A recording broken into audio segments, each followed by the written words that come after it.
북한이 윤석열 후보에게 전쟁 광이냐 사퇴하라 뭐 이런 논평 아닌 논평을 내기도 했는데 윤석열 후보가 이에 대응하는 듯 힘으로써 평화를 보장할 수 있다. 북한에 대한 어떤 선제 타격 체결에 박차를 가하겠다라고 외교안보 공약을 발표했습니다. 이야기 들어보시죠. 한반도의 평화와 이 번영의 기본은 북한의 비핵화입니다.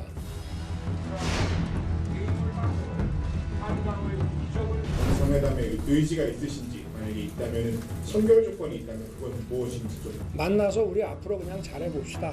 이런 얘기하는 거는 그거는 정상 외교가 아닙니다. 국내 정치에 외교를 이용하고 국내 정치에 남북한 통일 문제를 이용하는 쇼입니다. 저는 쇼는 안 합니다. 이 정부 5년 동안 이 킬체인에 대해서 전혀 이 삼축 체제에 대해서 준비한 게 없습니다. 그 말씀을 제가 드렸고 선제 타격은 전쟁을 하기 위한 것이 아니라 전쟁을 막기 위한 것입니다.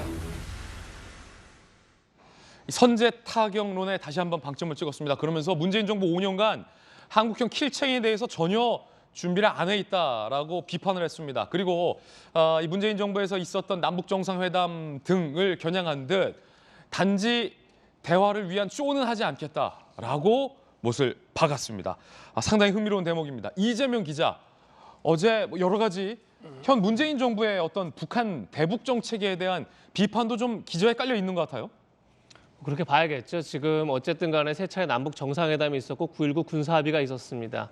그럼에도 불구하고 과연 북한 비핵화에 어떠한 진전이 있었느냐를 물으면 사실 누구도 답하기 참 어려운 상황인 거죠. 오히려 문재인 정부가 김정은 위원장의 비핵화 의지를 어떻게 보면 국제사회에 보증을 섰다 이렇게 볼 수 있을 텐데 그래도 불구하고 아무런 진전이 없는 상황을 지금 이제 꼬집은 게 아닌가 싶고 그런 상황에서 오히려 북한의 핵미사일 능력 그리고 미사일 능력만 더 고도화되는 그런 시간들을 보냈다. 그럴 때 과연 지금 현 정부의 평화 프로세스가 과연 한반도 평화에 얼마나 기여했느냐라고 묻는다면 참 답하기 어려운 거죠. 물론 이것이 이제 문재인 정부만의 노력만으로 되는 건 아니죠. 분명히 이제 북한의 어떤 의지라든지 북한의 실천이 필요했던 거고 그다음 또 미국과의 또 여러 가지 이제 이해관계가 있었기 때문에 꼭 문재인 정부의 책임이다 볼 수는 없지만 과연 이제 평화 프로세스만으로 어떠한 비핵화, 어떠한 평화 증진이 있었는지를 묻는다면 참 답하기 어렵다. 그런 상황에서 윤석열 후보가 어제 강조한 것은 비핵화의 의지가 없는 만남은 하지 않겠다. 그것은 그냥 어떻게 보면 평화 쇼다. 그것은 그야말로 국내 정치에 남북 정상회담을 이용하는 거다. 이런 얘기를 했는데 물론 이제 북한과의 관계라는 게 참 이중적이다. 늘 민주당이 많이 얘기하는 거고 사실 동의할 부분이 많이 있죠. 분명히 북한의 위협 앞에서는 단호한 안보 체계를 갖춰야 되지만 또 한편으로는 북한과의 협상을 통해서 어쨌든 간에 어떤 비핵화를 외교를 통해 풀어야 되는데 전 반드시 좀 잊지 말아야 될 것은 어떤 선제 타격을 포함해서 그런 상황을 오지 않게 만드는 건 외교죠. 하지만 선제 타격 상황이 왔을 때 타격할 능력을 갖춘 건 안보 영역입니다. 그러니까 이 외교 영역과 안보 영역을 혼돈해서는 안 된다. 두 가지가 같이 병행돼야 된다. 이런 말씀을 꼭 드리고 싶습니다. 그러니까 선제 타격을 할 상황이 오면 주저없이 쏠 수 있는 것. 이건 능력을 갖추는 건 능력이다. 안보 영역인 거죠. 라는 이재명 기자의 의견까지 들어봤습니다.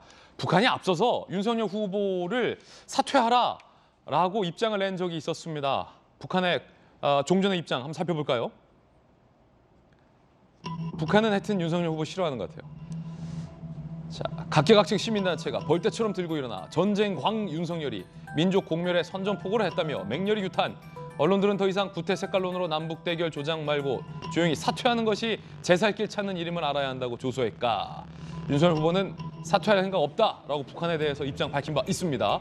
거기에 더해져서 선제 타격 시스템 구축하겠다. 이건 전쟁을 위한 게 아니라 전쟁을 막기 위한 것이다라고 분명히 했습니다. 전재수 의원님, 앞서 민주당에서 송영길 대표를 포함해서 이재명 후보까지 북한이 미사일을 쐈을 때 선제 타격밖에 없다라는 윤석열 후보의 종전의 발언에 대해서 전쟁 광이냐, 전쟁주의자냐 이렇게 막 비판했잖아요. 어제 발언에 대해서는 어떻게 보십니까? 북한의 발언. 아니요, 윤석열 후보의. 그러니까 힘 있는 힘으로 평화 번영 말씀을 하셨는데 이게 보수 정권이든 진보 정권이든 남북 관계에 성과를 남겼건 남기지 못했건 남북 문제는 전 정부에서 잘못한 것은 보완하고 잘한 것은 이제 계속해서 개성 발전시켜 나가야 되는 그런 문제죠. 왜냐하면 민족의 문제고 자칫 잘못하면은 공멸할 수 있기 때문에 그런 것입니다. 그리고 어제 윤석열 후보가 이제 공약을 발표를 했는데 힘으로 평화를 보장하겠다 맞는 말입니다. 당연히 그렇게 해야 되죠. 문재인 정부에서도 지난 5년 동안 국방력을 그 어느 정부보다도 국방비를 엄청나게 많이 썼습니다. 지금 50조가 넘어갑니다. 거의 매년 두 자릿수에 육박하는 그런 국방비 예산을 썼고 더더구나 한국과 미국 사이에 미사일 협정을 이제 폐기를 했습니다. 이전에는 우리가 개발한 미사일이 800m를 넘어가지 못하게끔 미사일 협정에 그렇게 돼 있었는데 이제는 미사일도 그냥 막 보낼 수가 있을 정도로 미사일 협정이 이제 폐기가 된 것이죠. 예. 뿐만 아니라 우리나라의 대통령이 평양에 가가지고 평양의 시민들 앞에서 연설을 합니다. 이것은 다음번에 보수 정권이 들어서더라도 보수 정권의 대통령도 북한 가서 평양 시민들 앞에서 연설을 하는 이것은 개성 발전돼야 되는 것이죠. 그런 측면에서 전 정부의 어떤 남북 정책이라든지 한반도 정책이라든지 이것을 싸그리 무시하고서는 지속적으로 보완하고 개성해야 될 그런 정책이 완전히 없어지는 측면으로 너무 관계를 바라보는 것은 저는 바람직하지 못하다 이렇게 생각을 하고 안보라는 것은 외교와 뗄래야 뗄 수가 없습니다. 특히 분단 상태인 한반도에 있어서는 안보와 외교는 수레바퀴의 오른쪽이고 수레바퀴의 왼쪽입니다. 같이 가야 됩니다. 우리가 군비를 확충을 해가지고 힘을 보강을 하면 중국과 일본이 가만히 있겠습니까? 자칫 잘못하면 동북아시아의 군비 경쟁을 가속화시켜가지고 한반도에서 어떤 긴장 격화될 그런 소지가 있는 것입니다. 지금 한미 사이에는 숨소리조차도 공조를 하고 있습니다. 숨소리조차도 공조할 수 있는 대한민국의 국격에 걸맞는 외교 역량과 안보 역량이 같이 가야지 항구적이고도 영구적인 한반도 평화를 이룰 수 있다 예. 이렇게 생각을 합니다. 그래서 개성할 것은 개성하고 잘한 것은 잘했다 그러고 부족한 것은 채우고 잘못된 것은 고쳐야 된다. 그런 측면에서 어제 윤석열 후보의 공약이 예. 타당한 측면이 있지만 그렇다고 해서 너무 전 정부의 한반도 정책에 대해서 부정하고 무시하고 평가절하하고 넘어갈 일만은 아니다. 그렇게 생각을 합니다. 남북회담, 그러니까 문재인 정부 하에서의 남북회담은 쇼다라는 이런 식의 발언에 대해서는 전혀 동의할 수 없다라는 그렇습니다. 반박을 또 주셨습니다. 전재 의원님, 전재수 의원님의 의견도 좀 들어봤어요. 어떠십니까? 뭐 저희는 뭐 그 말씀에는 이제 동의할 수는 없는 것이고요. 이제 어제 뭐 제가 뭐 대변인으로 그 현장에 있어서 뭐 그 이제 어제 공약 발표한 것을 뭐 정확히 듣고 또한 기자님들과의 질의응답 과정도 모두 다 참여를 했습니다만 저 자리에 예, 가장 이제 중요한 것은 이제 결국 이제 세 가지를 얘기를 하신 거예요. 그래서 자유, 평화, 번영에 기반한 그런 외교 안보를 하겠다. 그리고 이제 어제 나온 얘기가 그 한반도 평화 프로세스는 실패했다는 거거든요. 왜냐하면은 뭐 여러 가지 어제 제시한 비전 중에 하나가 북한의 비핵화입니다. 근데 과연 그 문재인 정부 5년간 비핵화가 오히려 더 가속화되고 비핵화가 오히려 악화되고 있는 것이죠. 그리고 오히려 그럼에도 불구하고 지금 문재인 정부는 종전선언을 굉장히 하고 싶어 하거든요. 그렇기 때문에 어떠한 그런 뭐 북한의 미사일 도발에 대해서도 저자세에 지금 외교를 하고 있는 이런 모습을 국민들에게 보이고 있습니다. 그렇기 때문에 일단 비핵화를 실현을 하기 위해서는 결국은 어떠한 것을 하겠다. 결국은 그 완전하고 검증 가능한 비핵화를 하겠다는 의지를 강하게 천명을 했습니다. 그럼에도 불구하고 그 전이라도 그런데 경제적인 뭐 그런 지원을 할 수 있다. 어떤 조건이냐?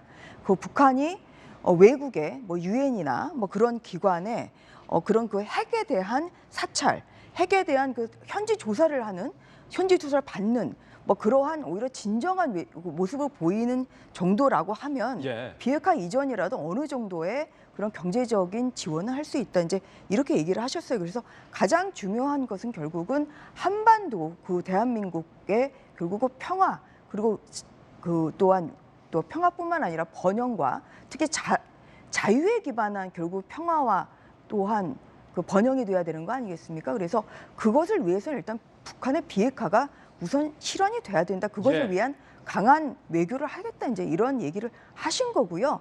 그다음에 선제 타격에 대해서는 막 앞서서 나왔습니다. 이것은 북한이 도발을 하는 것이죠. 왜냐하면 핵을 탑재한 이게 조건이란 말입니다. 앞뒤를 다 잘라먹고 어떤 킬체인을 하냐 이거를 가지고 민주당이나 아니면 북한은 전쟁광이라고 그렇게 호도를 하고 있습니다. 그런데 잘 들어보세요. 이거는 조건입니다. 아, 잘 들어보라. 예, 핵을 탑재한 미사일이 우리나라를 향해서 올 때, 예. 그럴 때 뭘 하겠느냐? 이것은 결국은 북한이 도발을 한 것이기 때문에 거기에 대해서 우리나라의 국민들의 안보를 위해서 예. 또한 그 생명과 안전을 지키기 위해서 할 수 있는 가장 오히려 더 큰 전쟁을 막기 위한 것이 삼축 체제 가장 낮은 수위인 킬체인입니다. 그래서 그거를 하겠다는 그런 얘기를 다시 한번 설명을 하셨고, 그래서 오히려 그 전쟁 그 킬체인이라는 요 단어 하나만을 가지고 어떤 그런 그 앞뒤 그 맥락 없이 이렇게 그 후보의 공약을 비난하는 것은 자제해 주는 것이 바람직하다 이렇게 생각합니다. 예, 두 분의 의견 들어봤습니다.